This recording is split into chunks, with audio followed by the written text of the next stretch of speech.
Po ang aking spoken poetry na pinamagatan ko yung dati ko.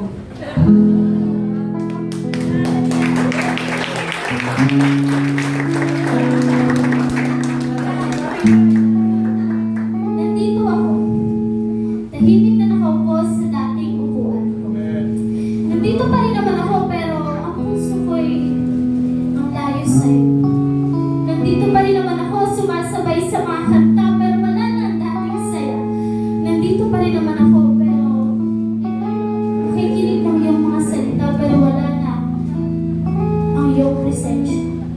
Naalala ko noon na sa bawat awit ko luha ang kasama, na sa bawat panalangin ikaw ang nadarama. Ngunit bakit ngayon? Bawat gawain ako'y nagsasawa. Ang mga labi ko'y naglilingkod sa'yo pero ang puso ay wala na. Hindi naman biglaan ang paglayo ko sa'yo. Unti-unti nararamdaman ko na mas inais ko na ang mundo.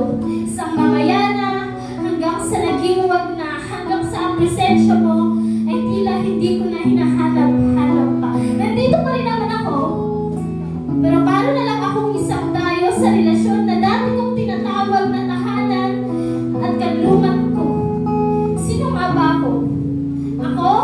Ako yung isa.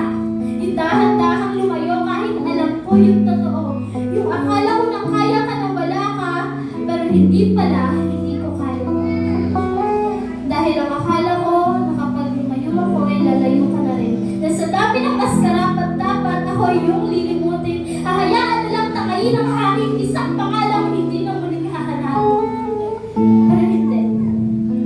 Hindi pala. Dahil iniwan mo ang siyam na kutsyam para hanapin ang isang ako na naligaw sa kadiliman. Na sa bawat hakbang ko papalayo ay naroon ka sa daan. Hindi sumusuko na tawagin ng aking pangalan. Na sa bawat dilim na ako'y nilalamon, ikaw pa rin ang ilaw, ang gabay kong bumabangon. At tuwing ako'y napapagod at hirap nang tumayo, ikaw ang kapahingahan ko, ang tahanan kong totoo. Gaano ba ako kahalaga? Handa mong iwan ang marami para sa iisa. Gaano ba ako kamahal na handa mong iwan ang marami? At handa mong hanapin ako kahit ako ang usap na wala.